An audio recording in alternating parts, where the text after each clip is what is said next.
What's up, folks? I'm Dan, and welcome to I've Been Meaning to Read That, the show where I read books out loud that I've been meaning to read. Let's go.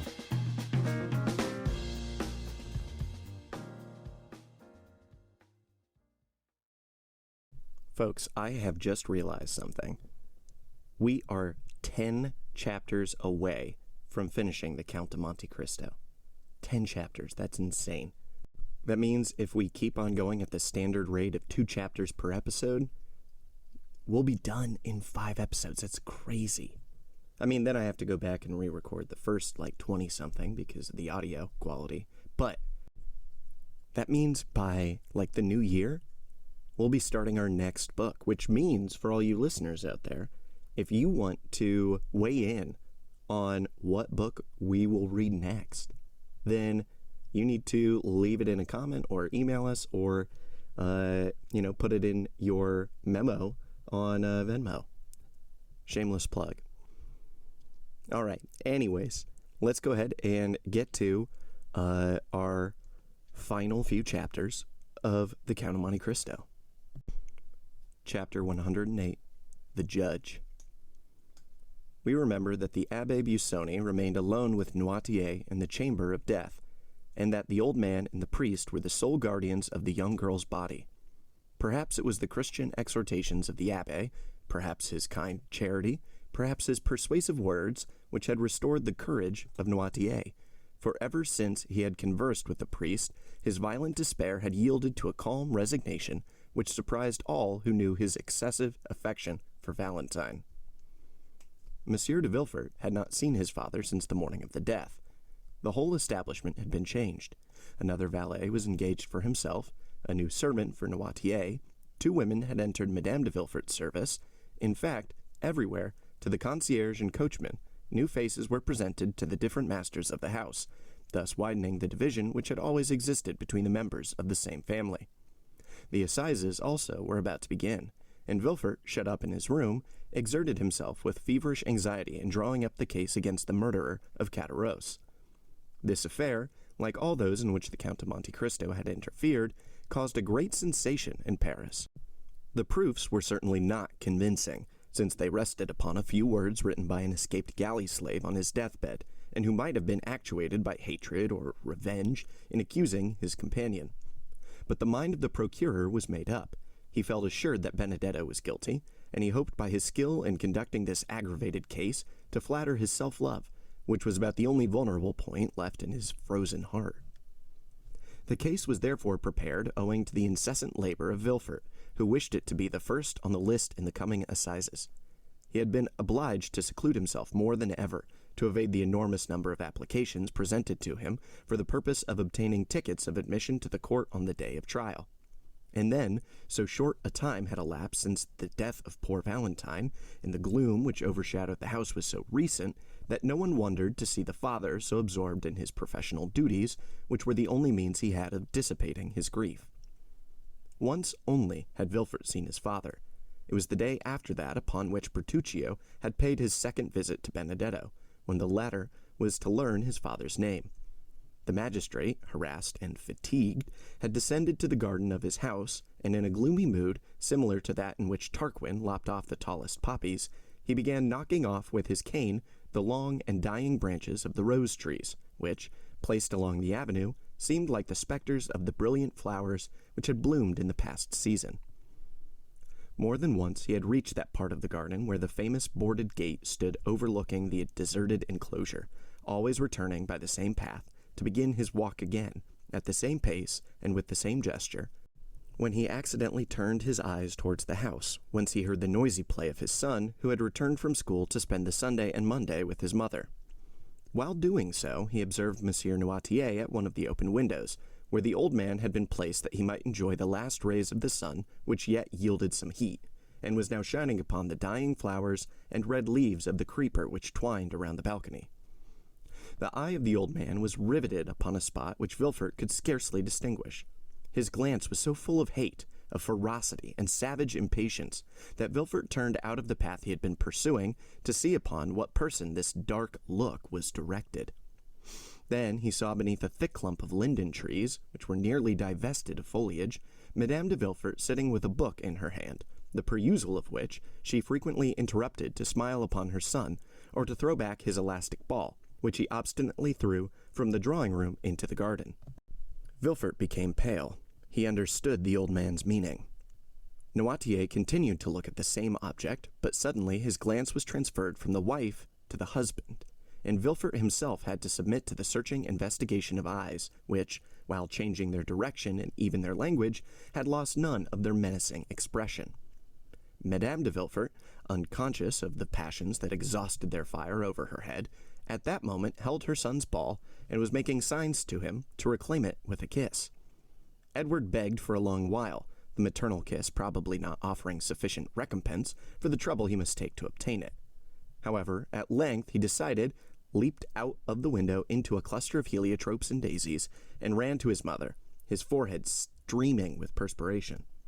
Madame de Villefort wiped his forehead, pressed her lips upon it, and sent him back with the ball in one hand and some bonbons in the other. Villefort, drawn by an irresistible attraction, like that of the bird to the serpent, walked towards the house. As he approached it, Noirtier's gaze followed him, and his eyes appeared of such a fiery brightness that Villefort felt them pierce to the depths of his heart. In that earnest look might be read a deep reproach, as well as a terrible menace. Then Noirtier raised his eyes to heaven, as though to remind his son of a forgotten oath. "It is well, sir," replied Villefort from below. "It is well. Have patience but one day longer. What I have said, I will do." Noirtier seemed to be calmed by these words, and turned his eyes with indifference to the other side. Villefort violently unbuttoned his greatcoat, which seemed to strangle him, and passing his livid hand across his forehead, entered his study. The night was cold and still. The family had all retired to rest but Villefort, who alone remained up, and worked till 5 o'clock in the morning, reviewing the last interrogatories made the night before by the examining magistrates, compiling the depositions of the witnesses, and putting the finishing stroke to the deed of accusation, which was one of the most energetic and best conceived of any he had yet delivered. The next day, Monday, was the first sitting of the assizes. The morning dawned dull and gloomy, and Villefort saw the dim gray light shine upon the lines he had traced in red ink. The magistrate had slept for a short time while the lamp sent forth its final struggles. Its flickerings awoke him, and he found his fingers as damp and purple as though they had been dipped in blood. He opened the window. A bright yellow streak crossed the sky and seemed to divide in half the poplars, which stood out in black relief on the horizon. In the clover fields beyond the chestnut trees, a lark was mounting up to heaven, while pouring out her clear morning song. The damps of the dew bathed the head of Villefort and refreshed his memory.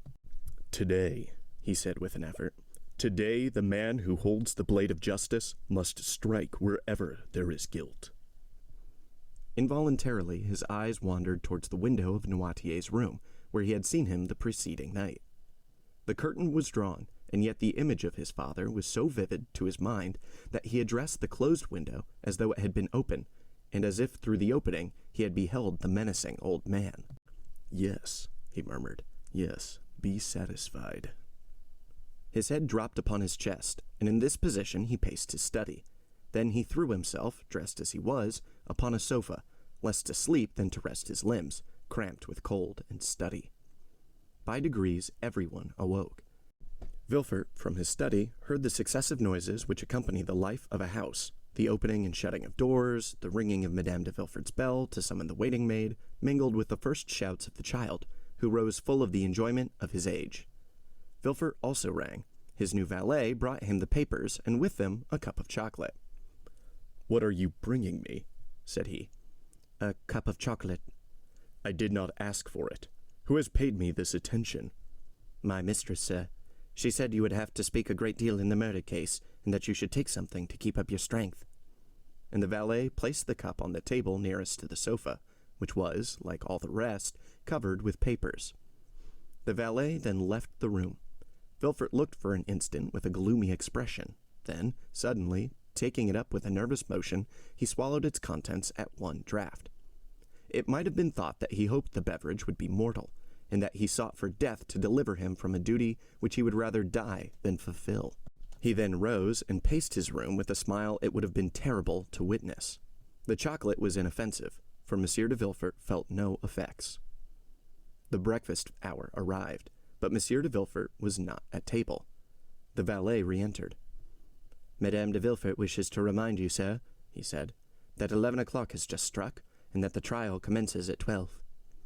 "Well," said Villefort, "what then?" "Madame de Villefort is dressed. She is quite ready, and wishes to know if she is to accompany you, sir." "Where to?" "To the Palais." "What to do?" "My mistress wishes much to be present at the trial." "Ah," said Villefort with a startling accent. "Does she wish that?" The servant drew back and said, "If you wish to go alone, sir, I will go and tell my mistress." Villefort remained silent for a moment and dented his pale cheeks with his nails. "Tell your mistress," he at length answered, "that I wish to speak to her, and I beg she will wait for me in her own room." "Yes, sir."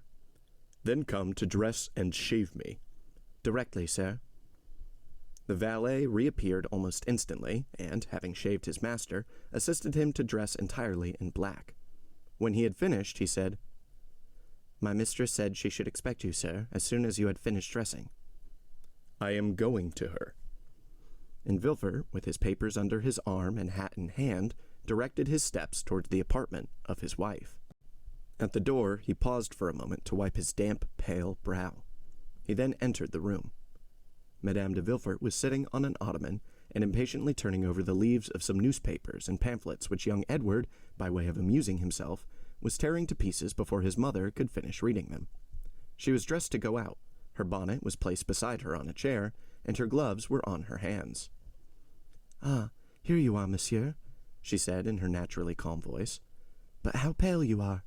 Have you been working all night? Why did you not come down to breakfast? Well, will you take me, or shall I take Edward?"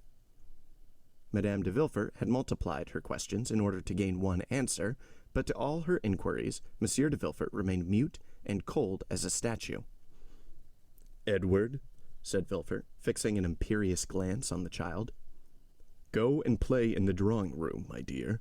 I wish to speak to your mamma." Madame de Villefort shuddered at the sight of that cold countenance, that resolute tone, and the awfully strange preliminaries. Edward raised his head, looked at his mother, and then, finding that she did not confirm the order, began cutting off the heads of his leaden soldiers. "Edward!" cried Monsieur de Villefort, so harshly that the child started up from the floor. "Do you hear me? Go!" The child, unaccustomed to such treatment, arose, pale and trembling. It would be difficult to say whether his emotion were caused by fear or passion. His father went up to him, took him in his arms, and kissed his forehead. "Go," he said. "Go, my child." Edward ran out. Monsieur de Villefort went to the door, which he closed behind the child, and bolted. "Dear me," said the young woman, endeavoring to read her husband's inmost thoughts, while a smile passed over her countenance which froze the impassibility of Villefort. "What is the matter?"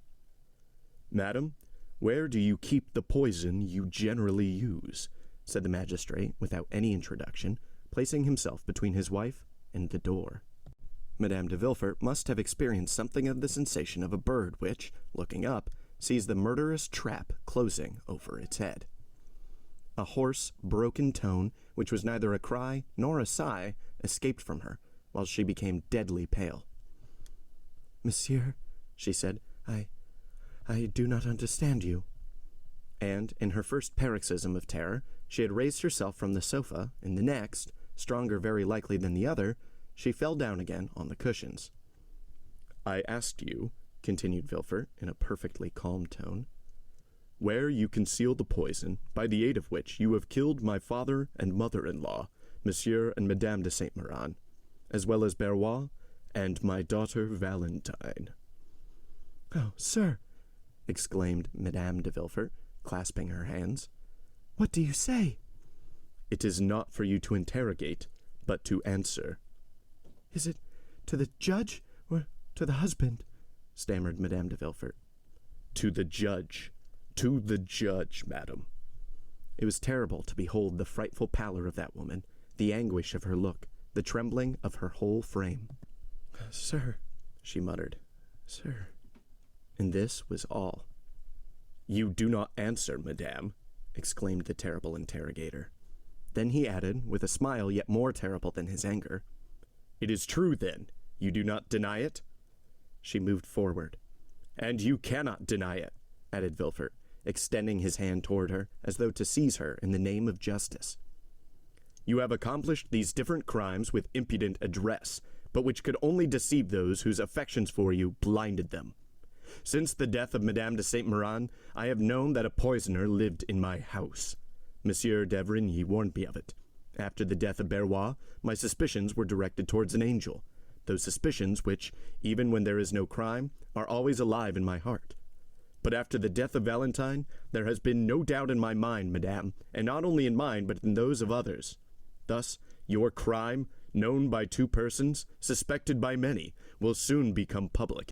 And, as I told you just now, you no longer speak to the husband, but to the judge. The young woman hid her face in her hands. Sir, she stammered, I beseech you, do not believe appearances.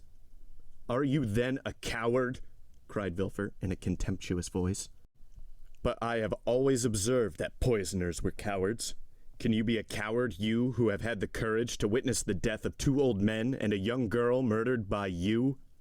Sir. Can you be a coward? Continued Villefort with increasing excitement. You who would count one by one the minutes of 4 death agonies? You who have arranged your infernal plans and removed the beverages with a talent and precision almost miraculous? Have you then, who have calculated everything with such nicety, have you forgotten to calculate one thing? I mean, where the revelation of your crimes will lead you to? Oh, it is impossible. You must have saved some surer, more subtle and deadly poison than any other, that you might escape the punishment that you deserve. You have done this. I hope so, at least. Madame de Villefort stretched out her hands and fell on her knees. I understand, he said. You confess, but a confession made to the judges, a confession made at the last moment, extorted when the crime cannot be denied, diminishes not the punishment inflicted on the guilty. The punishment? Exclaimed Madame de Villefort. The punishment, monsieur? Twice you have pronounced that word. Certainly. Did you hope to escape it because you were 4 times guilty? Did you think the punishment would be withheld because you are the wife of him who pronounces it? No, madame, no. The scaffold awaits the poisoner, whoever she may be, unless, as I just said, the poisoner has taken the precautions of keeping for herself a few drops of her deadliest poison. Madame de Villefort uttered a wild cry, and a hideous and uncontrollable terror spread over her distorted features. Oh, do not fear the scaffold, madame, said the magistrate. I will not dishonor you, since that would be dishonor to myself. No, if you have heard me distinctly, you will understand that you are not to die on the scaffold. No, I do not understand. What do you mean? Said the unhappy woman, completely overwhelmed. I mean that the wife of the first magistrate in the capital shall not, by her infamy, soil an unblemished name, that she shall not, with one blow, dishonor her husband and her child. No, oh no. Well, madame, it will be a laudable action on your part, and I will thank you for it. You will thank me for what? For what you have just said. What did I say? My brain whirls. I no longer understand anything. My God. My God! And she rose with her hair disheveled and her lips foaming. Have you answered the question I put to you on entering the room? Where do you keep the poison you generally use, madame? Madame de Villefort raised her arms to heaven and convulsively struck one hand against the other. No, she vociferated. No, you cannot wish that. What I do not wish, madame, is that you should perish on the scaffold. Do you understand? Asked Villefort. Mercy, monsieur. What I require is that justice be done. I am on the earth to punish, madame, he added with a flaming glance. Any other woman, were it the queen herself, I would send to the executioner. But to you I shall be merciful. To you I will say, have you not, madame, put aside some of the surest, deadliest, most speedy poison? Pardon me, sir. Let me live. She is cowardly, said Villefort. reflect that I am your wife. You are a poisoner. In the name of heaven. No. In the name of the love you once bore me. No. In the name of our child, or for the sake of our child, let me live. No, I tell you.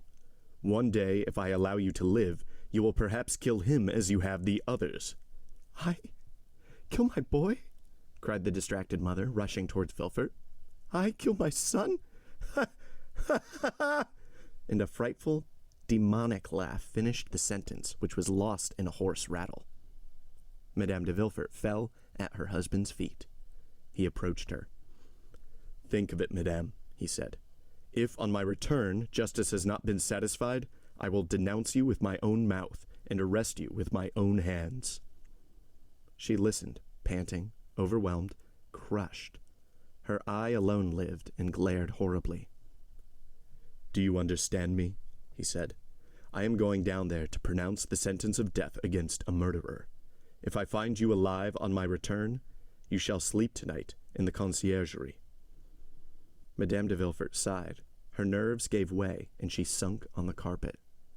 The king's attorney seemed to experience a sensation of pity. He looked upon her less severely, and bowing to her, said slowly, Farewell, madam. That farewell struck Madame de Villefort like the executioner's knife. She fainted. The procureur went out after having double-locked the door. End of chapter 108. Chapter 109, The Assizes. The Benedetto affair, as it was called at the Palais, and by people in general, had produced a tremendous sensation.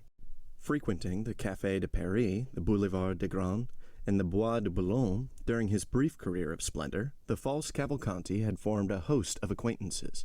The papers had related his various adventures, both as the man of fashion and the galley slave, and as everyone who had been personally acquainted with Prince Andrea Cavalcanti experienced a lively curiosity in his fate, they all determined to spare no trouble in endeavoring to witness the trial of Monsieur Benedetto for the murder of his comrade in chains.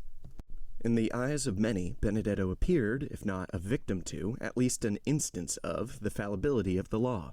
Monsieur Cavalcanti, his father, had been seen in Paris, and it was expected that he would reappear to claim the illustrious outcast. Many, also, who were not aware of the circumstances attending his withdrawal from Paris, were struck with the worthy appearance, the gentlemanly bearing, and the knowledge of the world displayed by the old patrician, who certainly played the nobleman very well, so long as he said nothing, and made no arithmetical calculations. As for the accused himself, many remembered him as being so amiable, so handsome, and so liberal, that they chose to think him the victim of some conspiracy, since in this world large fortunes frequently excite the malevolence and jealousy of some unknown enemy. Everyone, therefore, ran to the court, some to witness the sight, others to comment upon it. From 7 o'clock in the morning, a crowd was stationed at the iron gates, and an hour before the trial commenced, the hall was full of the privileged. Before the entrance of the magistrates, and indeed frequently afterwards, a court of justice, on days when some especial trial is to take place, resembles a drawing room where many persons recognize each other and converse if they can do so without losing their seats, or, if they are separated by too great a number of lawyers, communicate by signs. It was one of the magnificent autumn days which make amends for a short summer. The clouds which Monsieur de Villefort had perceived at sunrise had all disappeared as if by magic, and one of the softest and most brilliant days of September shone forth in all its splendor. Beauchamp, one of the kings of the press, and therefore claiming the right of a throne everywhere, was eyeing everybody through his monocle. He perceived Chateau Renaud and Debray, who had just gained the good graces of a sergeant-at-arms, and who had persuaded the latter to let them stand before, instead of behind him, as they ought to have done. The worthy sergeant had recognized the minister's secretary and the millionaire, and, by way of paying extra attention to his noble neighbors, promised to keep their places while they paid a visit to Beauchamp. "Well," said Beauchamp, "we shall see our friend." "Yes, indeed," replied Debray. "That worthy prince. Deuce take those Italian princes." A man, too, who could boast of Dante for a genealogist, and could reckon back to the Divine Comedy. "A nobility of the robe," said Chateau Renaud phlegmatically. "He will be condemned, will he not?" asked Debray of Beauchamp. "My dear fellow, I think we should ask you that question. You know such news much better than we do.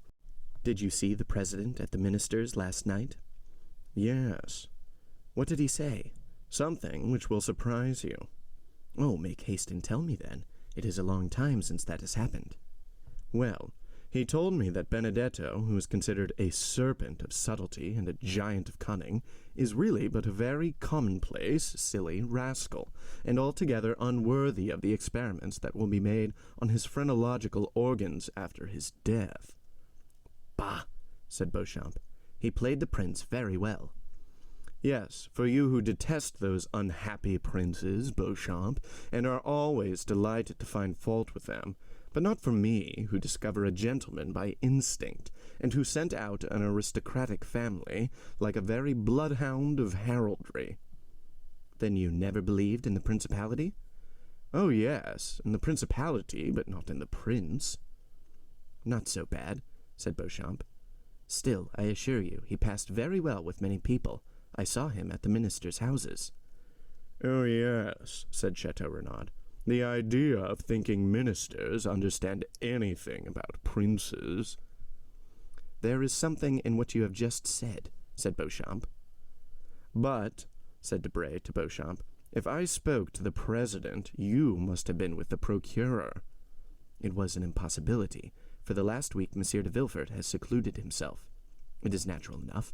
This strange chain of domestic afflictions, followed by the no less strange death of his daughter. Strange? What do you mean, Beauchamp? Oh, yes. Do you pretend that all this has been unobserved at the minister's? Said Beauchamp, placing his eyeglass in his eye, where he tried to make it remain. My dear sir, said Chateau Renaud, allow me to tell you that you do not understand that maneuver with the eyeglass half so well as Debray. Give him a lesson, Debray. Stay, said Beauchamp. Surely I am not deceived. What is it? It is she. Whom do you mean? They said she had left. Mademoiselle Eugenie, said Chateau Renaud. Has she returned? No, but her mother. Madame Danglars? Nonsense. Impossible, said Chateau Renaud. Only 10 days after the flight of her daughter, and 3 days from the bankruptcy of her husband? Debray colored slightly, and followed with his eyes the direction of Beauchamp's glance. Come, he said, it is only a veiled lady, some foreign princess, perhaps the mother of Cavalcanti. But you were just speaking on a very interesting topic, Beauchamp. I? Yes, you were telling us about the extraordinary death of Valentine. Oh, yes, so I was. But how is it that Madame de Villefort is not here? Poor, dear woman, said Debray. She is no doubt occupied in distilling balm for the hospitals or in making cosmetics for herself or friends. Do you know, she spends 2,000 or 3,000 crowns a year in this amusement? But I wonder she is not here. I should have been pleased to see her, for I like her very much. And I hate her, said Chateau Renaud. Why? I do not know. Why do we love? Why do we hate? I detest her from antipathy. Or rather by instinct. Perhaps so. But to return to what you were saying, Beauchamp. Well, do you know why they die so multitudinously at Monsieur de Villefort's? Multitudinously is good, said Chateau Renaud. My good fellow, you'll find the word in Saint-Simon. But the thing itself is at Monsieur de Villefort's. Let's get back to the subject. Talking of that, said Debray, Madame was making inquiries about that house, which for the last 3 months has been hung with black. Who is Madame? asked Chateau Renaud. The minister's wife, pardieu. Oh, your pardon. I never visit ministers. I leave that to the princes. Really, you were only before sparkling, but now you are brilliant. Take compassion on us, or, like Jupiter, you will wither us up. I will not speak again, said Chateau Renaud. Pray have compassion upon me, and do not take up every word I say. Come, let us endeavor to get to the end of our story, Beauchamp. I told you that yesterday Madame made inquiries of me upon the subject.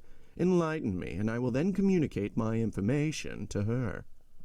Well, gentlemen, the reason people die so multitudinously, I like that word, at Monsieur de Villefort's is that there is an assassin in the house."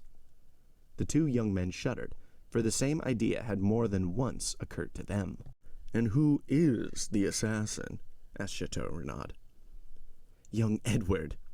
A burst of laughter from the auditors did not in the least disconcert the speaker, who continued, "Yes, gentlemen, Edward, the infant phenomenon who is quite an adept in the art of killing."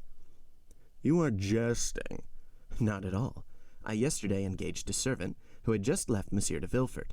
I intend sending him away tomorrow, for he eats so enormously, to make up for the fast imposed upon him by his terror in that house. Well, now listen." "We are listening." "It appears the dear child has obtained possession of a bottle containing some drug, which he every now and then uses against those who have displeased him. First, Monsieur and Madame de Saint Méran incurred his displeasure, so he poured out 3 drops of his elixir. 3 drops were sufficient. Then followed Berrois, the old servant of Monsieur Noirtier, who sometimes rebuffed this little wretch. He therefore received the same quantity of the elixir. The same happened to Valentine, of whom he was jealous. He gave her the same dose as the others, and all was over for her as well as the rest." "Why, what nonsense are you telling us?" said Chateau Renaud. "Yes, it is an extraordinary story," said Beauchamp, "is it not?" "It is absurd," said Debray. "Ah," said Beauchamp, "you doubt me? Well, you can ask my servant, or rather him who will no longer be my servant tomorrow. It was the talk of the house." "And this elixir, where is it? What is it?" "The child conceals it." "But where did he find it?" "In his mother's laboratory." "Does his mother, then, keep poisons in her laboratory?" "How can I tell? You are questioning me like a king's attorney. I only repeat what I have been told, and, like my informant, I can do no more. The poor devil would eat nothing from fear." "It is incredible." "No, my dear fellow, it is not at all incredible. You saw the child pass through the Rue Richelieu last year, who amused himself with killing his brothers and sisters by sticking pins in their ears while they slept. The generation who follows us are very precocious." "Come, Beauchamp," said Chateau Renaud. "I will bet anything you do not believe a word of all you have been telling us. But I do not see the Count of Monte Cristo here." "He is worn out," said Debray. "Besides, he could not well appear in public, since he has been the dupe of the Cavalcanti, who, it appears, presented themselves to him with false letters of credit, and cheated him out of 100,000 francs upon the hypothesis of this principality." "By the way, Monsieur de Chateau Renaud," asked Beauchamp, "how is Morel?" "Ma foi, I have called 3 times without once seeing him. Still, his sister did not seem uneasy, and told me that though she had not seen him for 2 or 3 days, she was sure he was well." "Ah, now I think of it, the Count of Monte Cristo cannot appear in the hall," said Beauchamp. "Why not?" "Because he is an actor in the drama." "Has he assassinated anyone, then?" "No, on the contrary, they wish to assassinate him. You know that it was in leaving his house that Monsieur de Caderousse was murdered by his friend Benedetto. You know that the famous waistcoat was found in his house, containing the letter which stopped the signature of the marriage contract. Do you see the waistcoat? There it is, all blood-stained on the desk, as a testimony of the crime." "Oh, very good. Hush, gentlemen, here is the court. Let us go back to our places." A noise was heard in the hall. The sergeant called his 2 patrons with an energetic ahem, and the doorkeeper appeared, called out with that shrill voice peculiar to his order ever since the days of Beaumarchais, "The court, gentlemen!"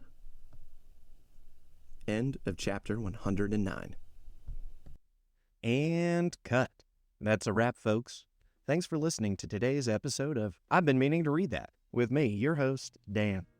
If you want to learn more about the show, you can follow us on Instagram at Meaning to Read and TikTok at I've Been Meaning. If you want to support the show to help keep it going, you can find me on Venmo at Dingus Donut, DINGUSDONUT. Supporters get a shout out on the show, and even more important, get to vote on the next book that we read. No matter what, I'll see you for our next episode. Until then, read those books you've been meaning to read, and have a lovely, lovely day.